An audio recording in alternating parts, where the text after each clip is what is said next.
Hi guys, back at it again with another video. I am Batney.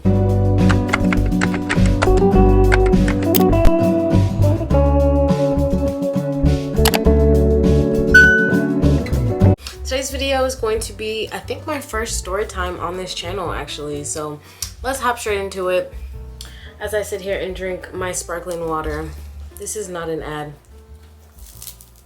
I don't consider myself polyamorous. I recently started dating again last year. It wasn't even recent, it was like a year ago. I started dating last year again, and I was just like, I'm just gonna experience life. Like, I just was like, I'm just gonna experience whatever comes my way. I'm not gonna shy away from it. I'm just going to face it head on and enjoy my life and have a good time, right? I went to school with this guy, and I didn't talk to him like at all. I don't even remember saying a single word to him when I was in like middle school, high school. I think he went to my elementary too. He had a glow up. I wasn't even gonna lie. He definitely had a glow up, and I was like, sir. But let me tell y'all, I'm not gonna let this experience speak for my thoughts on polyamorous relationships. I mean, to each his own. Like, do what you want to do, boo-boo. I'm talking about, like, for me, like, could I date poly? I still do not know. Like I said, I don't consider myself polyamorous, so I don't even know what the heck I was doing. Like, I just was like trying to experience life, and when you try to experience life so much, it just like backfires. You should experience it. You always say I want to experience things, but I don't think you actually want to experience things, because you would experience it if you wanted to experience things. I don't know what you're talking about. Meaning you should experience being single. Not all the time, but sometimes it can be like, okay, like, humble yourself, chill out. I feel like that's what happened, because we are no longer talking. And I'm not gonna lie, this experience with dating someone who's poly left a bad taste in my mouth. I wouldn't even call it dating, to be honest. Honestly, I feel like he was just looking for somebody to have sex with. Yeah, so he followed me on Instagram a while back, and then I followed him back, of course. You know, we like each other's pictures.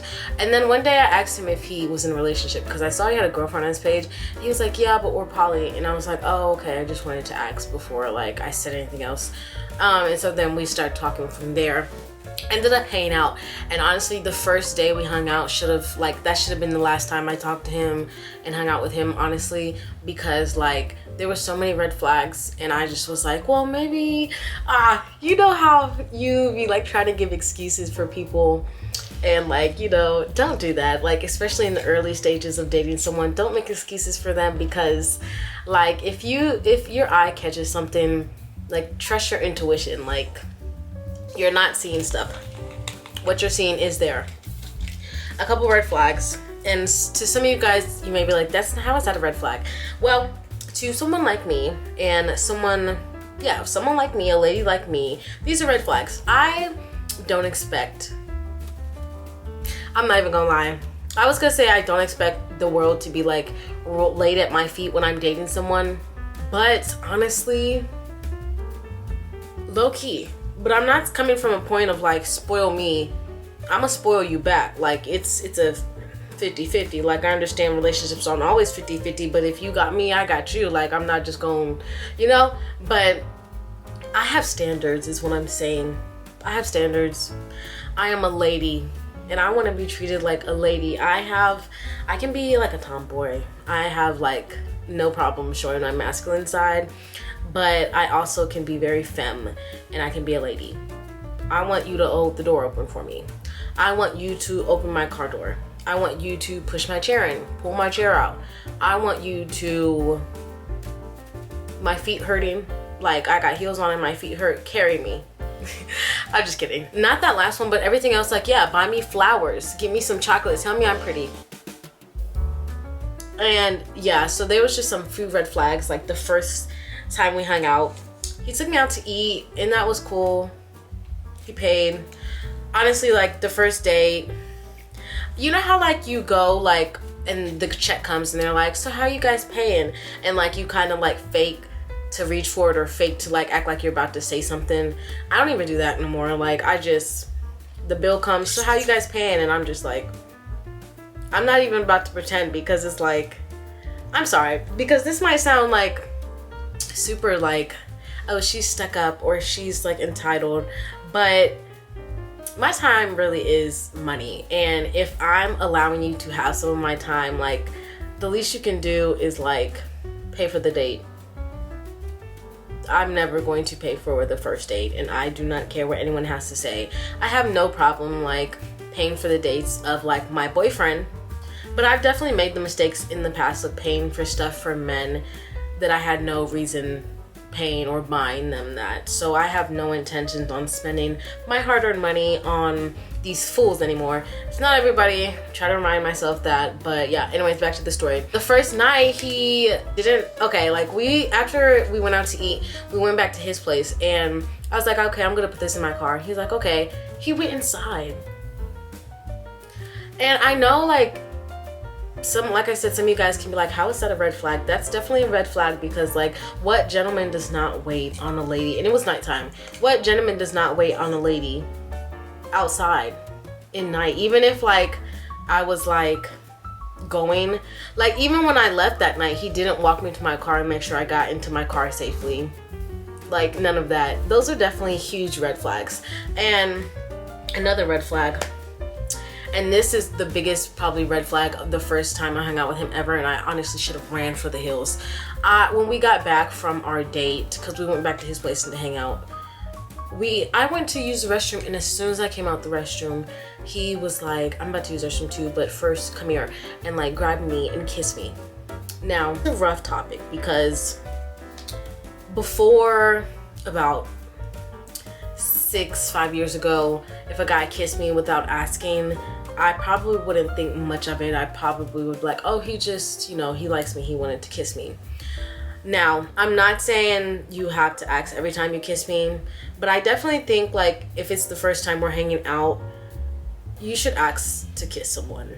And I don't know, I'm just used to guys now asking me, like the past few guys that I've kissed, I'm not saying that I'm out here just, you know, having a good time. I mean, I'm having a good time, but you know, I'm being safe out here. But the past few guys that I've kissed have all asked me like, can I give you a kiss?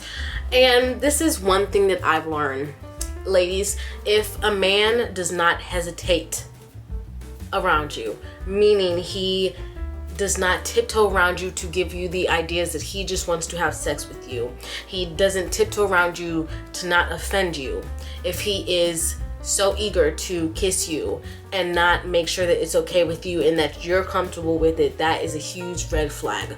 And I've learned that if in my first few conversations I'm having with you, you bring up kissing or cuddling, especially cuddling, because guys like to slide in cuddling in there as like this like soft romantic gesture, but really they just want to have sex with you. If a guy that you just are now having conversations with mentions one of those things, including Netflix and chilling, or just chilling at his place, that's a huge red flag, and he just wants to have sex with you. I really do not care. I know I'm just 26 years old, but I've talked to a few men, I've dated a few men, and I know that the good ones will be almost scared to offend you and to make you and to give you the wrong idea. So date a timid guy. I'm not saying date someone who's scared of you, but I'm saying like date a guy who wants to respect you so much that he is scared to offend you. That's what I'm saying. But anyways, back to the story. So yeah, didn't hold the door for me, just grabbed me, didn't ask me to kiss me or anything. Like those were huge red flags for me. And honestly, I need to continue to start trusting my gut and my intuition and go with that, because I did entertain this knuckleheaded boy after that, and it definitely did not end well. I'm not gonna say it wasn't like no drama big thing. I didn't even meet his girlfriend. I feel like he just wanted to have sex, and you know, going in it, I was like, I honestly just wanted to see, like, I'm just on a journey to figure myself out. And so I was like, well, maybe I'm poly, like I don't know, I can't count it out, like I haven't tried. And so I'm not counting it out, but the person that I am, I don't think I would want to be in a polyamorous relationship, and I'm trying really hard not to let this like interaction take the cake for all of it, because I know it's not everybody, but like this guy, like I don't know, if you get it, you get it. Like I wasn't going into this dating ship with the mindset of having something serious, because I wasn't looking for something serious. And so honestly, it was just for fun. And so I think that made it easy for me to like, you know, oh, this guy, he's polyamorous and he has a girlfriend. But for me, like, I was like, I'm single, like, I don't know, mentally to me it was like he's dating other people just like I'm dating other people. So I guess that's why I didn't have a problem with it. But I also didn't want to settle for feeling like I was like second place, or like, you know, just someone you could like pick up when you have extra time. Like, no. And that's definitely how he was like playing it. And like I said, I would respect his relationship, respect whatever he had going on. Like, if you're poly, like, I understand that. I have other friends who are poly. Like, I can respect that. I can respect you guys' boundaries, whatever you guys got going on. But at the same time, like, respect me. Respect me. And one thing that really kills me, I give this man so many chances to, like, be honest and upfront. Like, if you just want to have sex, like, say that. If you're just looking for someone to fool around with, like, say that. Like, say that. I'm not about to be mad. Like, I tell people all the time, I'm a big girl. You don't have to hide the truth from me. I can handle the truth. Why do people continue to not tell the truth when you give them so many doors to walk through to tell the truth? That kills me. If I give you opportunities to tell the truth, tell the truth. Because when the truth comes out, I'm going to be mad. Because, one, I gave you so many opportunities to tell the truth. Two, why are you lying to begin with? Like, and so, yeah. It didn't end well, honestly. It ended in him ghosting me, which is okay because, like I said, like, I'm single. I'm dating around. Like, I'm not looking for anything serious. If something serious just happens to find me, like, then so be it. Like, but I'm just open. I'm not really looking to rush anything, to put pressure on anything, to, you know, create something that isn't there or isn't meant to be. So I'm honestly just chilling. But yeah, would I date poly again? I'm gonna be honest, probably not, because I have nothing against people who are polyamorous in those relationships. Like, no judgment whatsoever. Like, to each his own, and I definitely do understand some of the concepts that polyamorous relationships have. But for me, in my house, like, I need someone's full attention. And personally, I just don't think I would want to share. I know they don't look at it as like sharing, but for me, like, I don't know, I would get jealous. I'm not even gonna lie. Like, I probably would be like, I know you love me. I don't know.